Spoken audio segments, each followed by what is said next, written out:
I know we didn't prep you for this, but let's pretend you're calling a for sale by owner. If you were to list the property though, I mean, what's the commission that you charge?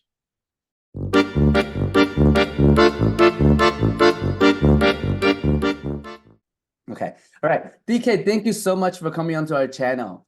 And can you just briefly share with the audience about your production, your team, and about your real estate journey?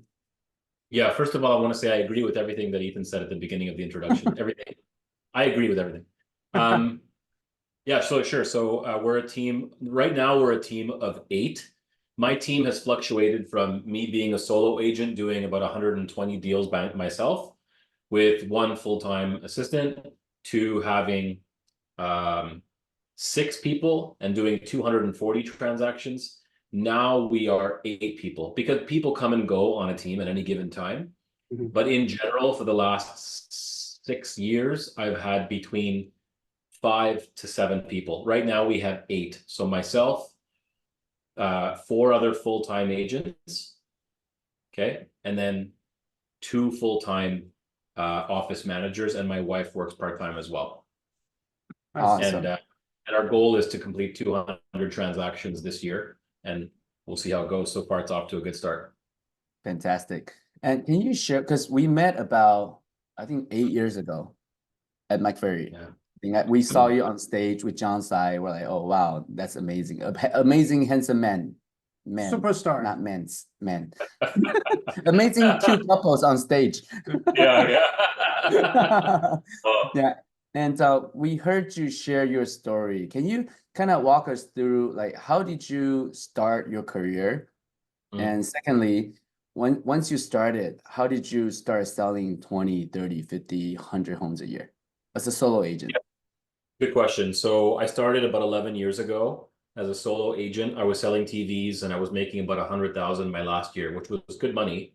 But it was 7 days a week, retail. The retail business was going like down. I wasn't very happy. You know, I was like, I don't want to be doing this for the rest of my life. I want to do something that's got unlimited potential, because in retail, I was at 100. That's pretty much the glass ceiling. Like some people might make 150, maybe if they get a big hotel and they sell hundreds of TVs or something. But generally speaking, I was pretty much capped. So it's like, what do I do? I was always interested in cars. I tried selling cars for a little bit and it wasn't really for me. And then the other thing I thought was selling equipment like printers, things like that. I thought about it long and hard, and then I thought real estate, because that really made me excited. I liked the fact that I would be on the road talking to different people. I wouldn't be confined to an office. So I decided on real estate, and I was living in Toronto, Canada at the time, and I didn't know anybody. So database, 0. So I had no choice. I was only door knocking. I was doing just listed, just sold, heavy FSBOs, like 95% of my business was FSBOs, and open house. So I was doing 4 open houses every weekend. 4. Wow. 4. 2 on Saturday, 11 to 1, 2 to 4. 2 on Sunday, 11 to 1, 2 to 4. And I would do agents open houses too on Thursdays, but that doesn't matter. But 4 every weekend. And I was good at them because open house is like retail. Oh. The customer comes in, I've got 30 seconds to size them up, figure out if they're serious, if they're not. I'm very good at that because I did that for retail for 15 years. The thing I wasn't good at was picking up the phone and calling people and asking for business. I was very good at closing, but I didn't know how to get a customer. I was like lost. And back then, I'm not that old, but 11 years ago, it's like Instagram. I don't even know if it was around. So like it was Facebook and Twitter. And like people weren't really spending money on social media at that time. It was more like basic stuff like YouTube and stuff. So yeah, man, I was old school. I literally just door knocked, cold called, and I did a lot of FSBOs. Like that was the majority of my business for the first 3 years was FSBOs. And expireds, but in my country, in my province, it's illegal to call an expired, but they would call me. They would either get referred to me, or they would call me and say, I'm interviewing 4 or 5 agents because my house didn't sell. Can you come over? So a few expireds too. Got it. I just want to touch one quick point based on what you shared. You mentioned that you were good with open house, and 30 seconds you're able to size people up. What are a couple questions that you ask them so that you're like, okay, this person's good, this person's not, just look. What are some of the 30-second questions? Can you do a quick demonstration? Let's say if we're a couple that going to your open house. Okay. So here's well, if you were a couple coming in, I know you're buying, because 2 men or 2 women, those are the best. They have money, they make decisions, those are the best. Oh. But on a serious note, so okay, let me answer your question with a question. Somebody walks into an open house, what is the first thing you would say? As a client? No, as an agent. As an agent. You're the agent. What would you say? I walk in. Hello. What would you say?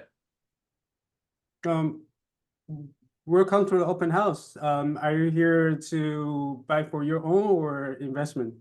See, I wouldn't do that. I wouldn't do that, because that's a yes or no. It's a, well, that's not a yes or no, but what if the answer is no to both? What about what bring you here? There you go. That's what I would do. I also wouldn't say hi. Hi. Hi. How are you? Good. How are you? How are you? There, yeah. How are you? Like there's 10 seconds gone. And that's one thing I learned in retail. Never say, can I help you? What's the first thing people say? Just looking. Yeah. Right? Knee-jerk reaction. So I would say, no problem. What are you looking for? So I switched it to what you said. What brings you in today? Or if it was an open house, I would start with, how are you today? Right? They're either going to say, they never said shitty. They always said, good, you? Now they're asking me a question. I'm fantastic. Did you come in from the signs, or did you come in from the website? Oh, we came in from the signs. Oh, that's great. You came in from the signs. So I would ask them an open-ended question. They would respond. I would repeat it back and ask them another open-ended question. Is this the only house on your tour today? Or are you looking at other homes as well? Get it? And that's the difference between selling and telling. That's the difference between consciously saying, I'm going to figure out what this person needs, get to know them quickly, and make an impression on them, because I have that much time to make an impression on them. And if it was dead, thank you. Thank you for skipping me. It's been dead. I've been waiting for somebody to walk in. So you have no choice. You have to talk to me. Welcome. You know, I would also use humor, guys, because I know it doesn't look like it, but I'm very funny. So, you are funny. Everybody has a gift. Whether you're very good with numbers, you're very good with humor, you're very good with listening, you're very good with overcoming objections. I truly believe everybody has a natural gift. And then you have to work on cultivating that gift, but also you have to work on your weaknesses. My gift was always humor since I was a little kid. So I like to use humor to break the ice. And once it's been proven that once you make people laugh, they're much more calm and they're much more willing to have a conversation with you. And I always thought, okay, what is every other open house agent doing? And I would just do the opposite. I would do the opposite. I would actually go to other open houses and study how those agents were interacting with the public. And often it was so bad. It was so bad. Like the typical the hands behind the back. Like, what's up? Stop. So bad. Like the body language is so important too. I would also stand on a 45-degree angle when they walked in. So I wasn't right in front of them because it's very adversarial. So I also studied body language. I would use open-handed hand gestures, which says, I'm not a threat. You know, like we have these physical attributes that have been passed down for hundreds and hundreds and hundreds of years. And we've evolved as humans and we dress better. But for hundreds and hundreds and hundreds of years, you know, we were always protecting ourselves from like danger, right? So like with a stranger, you always want to have open hands. Yeah. Hi, how are you? It shows that you're safe and it shows that you have nothing to hide. So I've read hundreds of books on body language. I've read hundreds of books on communication, on sociology, psychology. So like, yes, I had a natural gift for humor, but I took that and I applied a lot of years of studying people. And that's what made me good at open houses. And I think what makes me good at sales is that I read a lot. I read a lot. I've read hundreds. So what I recommend, follow me on Instagram. my handle is Agent DK, and Mhm. one of my highlights at the bottom says Agent DK Book Club, and I've Mm. got every book I've ever read, so you can see every book I've ever read there, and you can get them from there. That's Yeah, fantastic. that's fantastic. And also I know you because you can handle any objections. That's my impression of you. And you are so smooth. I mean, how do average agent to get to your level? What's the secret? I remember like 8 years ago when I first met you, because when we were at the prospecting school, and I went to listen to your call because we can tap into his call, and then I heard him talking to a stranger, and then it was so freaking funny. Like I wanted to sell a home with him. So can you share with us like how does an agent that sell maybe like 5 to 10 homes that has no and it's funny you said earlier you say you're not good calling strangers. So can you share with us how can somebody like selling 5 to 10 homes to get to that skill so that they can talk like you? Thank you, first of all, for that nice compliment. Practice. I hate saying this word because everyone's like, yeah, but like really, like what's the secret? There is no secret. The only thing you can do is practice, practice, practice. Because when I used to make those calls, I guess I've always felt comfortable talking on the phone. Yes, at first in the beginnings of my career, I wasn't comfortable calling strangers, doing just listed, just sold. Like I wasn't as smooth as I am now. Mm. I've been hung up on thousands of times. I've had thousands of doors slammed on my face because when I was new for the first 5 years, I would door knock at least 300 doors every weekend. So Wow. that's 3, 6, 9, 1,200 doors a month that I would knock. Plus I would do just listed, just sold, plus the open houses. Plus I did retail for what, 14, 15 years. Mhm. So even though it's not real estate, it's sales. So Yeah. I've had thousands and thousands of interactions with people rejecting me, people saying no to me. And after a while, you're like, this is fucking annoying. Like, how do I Yeah. get over this? So Yeah. like, I would ask better salespeople, what do you do? How do you get over this hump? What do you recommend? So what I would say to somebody that wants to get more comfortable calling on the phone is this is going to be a hard concept. Well, number one is versatility. So you need to have the ability to adapt to the personality style of the person you're talking to on the phone. Mm. That's number one. You have to have situational awareness to understand in 3 seconds what is going on the other side of that phone. You might say, DK, how in 3 seconds? I just can. I don't know. Maybe it's all the years of experience. Like if someone answers, hello? What does that mean? They're running. They're in a rush. They ran for the phone. If I answer it, there's a baby crying. If I answer it, like now I know she has kids. So I'll use that. Oh, I'm sorry, it sounds like you're busy with the kids. Is now a good time? If hello, I know it's a low, serious, slow talking person. So I will slow down and make my voice lower so I can get on his level. Right? So I'm very good listener. I listen and I change. Now I'm authentic, I'm me, but I deliver the information in a way that they want to hear it, not the way I want to say it. All that matters is the perception of the person we're talking to. That person must perceive that we are similar. Because if I can make that person that I'm talking to understand that we are similar, we belong to the same tribe, we're the same, they will like me. If they like me, they will most likely want to do business with me and keep talking to me on the phone. Do you understand? And that's the key that most people miss. You know why? Because they don't care. And I use Mike Ferry a lot because Mike always says MMFI, make me feel important. I'm very good at making people feel important because I ask them questions about them. Because what do people want to talk about? Them, right? So make people talk about them and then use something that you can connect with them. I always find something. If you've ever been to prospecting school and you've heard me talk to strangers, 99% of the time, I will find something that we can connect on. And I will go to town on that. And once I've shown them that we're similar in personality or in something, then it's easy because people want to deal with people that they like, and people want to deal with people who are like them. That's the key. That's the secret to everything. And so can you mentioned about the importance of practicing. Why don't we do this real quick? Can we do a quick role play? Sure. I know we didn't prep you for this, but let's pretend you're calling a for sale by owner. If you were to list the property though, I mean, what's the commission that you charge? Yeah, that's a great question, Jack. And first of all, I appreciate the opportunity of even, possibly listing the property for you. So thank you for bringing that up. And the commission is negotiable, Jack. It really depends on a few things. Can I share those with you? Sure. Awesome. So number one, it depends on the price that we would set on your home. Okay.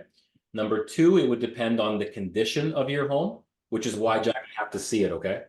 Okay. And number three, it depends on how hard you want all of the agents working to bring us a buyer. So as soon as we meet at 3 o'clock on Wednesday, we'll be able to come up with a price that makes sense and a commission that makes sense for you. Sounds good? Okay. But what do you typically charge though? It's negotiable, and it really depends on those three things, Jack. So the second I get to your house, okay, I can tell you that. I can't tell you until I see the home because it's based on that pillar. Yeah. But like I said, as soon as I come in, that's the first thing we can talk about. Sounds good? Okay. Okay. Sounds good. Okay, cool. So Jack, listen, if I come in and if you like what I have to say and everything makes sense and you feel comfortable and confident that I can get you 800,000 or maybe even more, we can do some business together, right? Yep. Yeah, I think so. Possibly. Yeah. Okay, cool. Awesome. Well, Jack, listen, thank you for the chat. I'm looking forward to meeting with you, and I'll see you Wednesday. Blah, blah, blah. Appreciate it.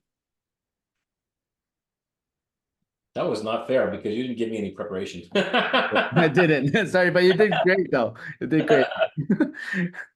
Awesome. So what I recommend to newer agents is get in there and preview, because what else are you doing? Like if you're a newer agent and you're not making 25 contacts a day because you don't know who to call, you should be going to preview those homes, because one of the secrets that I had at converting a lot of these FSBOs was previewing the home.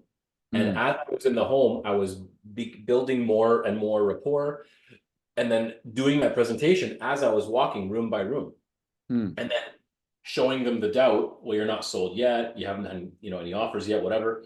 And then I would just sit down and start my presentation. So like, it was very rare I'd walk in and they say, okay, get out. It was always like, would you like to sit for 5 minutes? There was like, sure. And then boom, I'd go right into my presentation. So that's what I recommend to a lot of people. I think a lot of people look for like the easy answer, but sometimes you have to go in and verify that you're giving them at least, a preview so they can get to know you a bit more. Because you said, I don't know you, I've never heard of you. Yeah. What's the percentage of like when you go into that appointment, you get assigned right away? And what's the percentage that you have to still, because I know for sale owner, we're supposed to follow up a couple of times, obviously, if they don't sign right away. Yeah. So my normal closing ratio is 90% for what? First trip? For the year. No. This is for the year. For like, if I go on 100 listing appointments, my closing ratio is 90%. So I'll typically get 90. For FSBOs, it's less, right? For FSBOs, it's probably, I don't track the percentage just for FSBOs, but it's got to be 70. It's got to be 75%, because I'm not going on the appointment unless I've pre-qualified them. And I've asked them in the pre-qual, if I come over and what I say makes sense, and you feel comfortable and confident that I can sell your home and get you at least what you're looking for, if not more, could we do business together? And they say yes. I've got a strong chance. If they say no, then my percentage is probably 50%.